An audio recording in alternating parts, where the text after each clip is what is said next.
Senator, marami nagtatanong dito, with the more independent Senate leadership now, tuloy na ba talaga ang flood control investigation? Kasi maraming galit na galit sa flood control.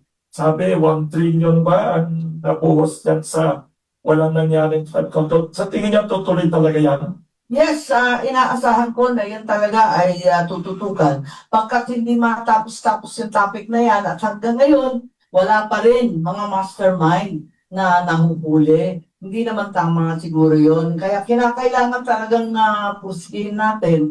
Kung sino man abutan yan, kung kamag-anak ko, pinsan buo ko, kapatid ko, pamangkin ko, sorry na lang, wala tayong magawa. Talagang sundan yung ebidensya. Sana mapatawag na si Sergeant Gutesa, yung 18 Marines, si Tri Gibb, sina Martin Romualdez. Kailangan tawagan na makapagsalita sila para sa kanila rin yun, para may pagtanggol nila yung sarili nila kung sakasakali. Kaya eto nga, yun ang gusto namin talaga mangyari.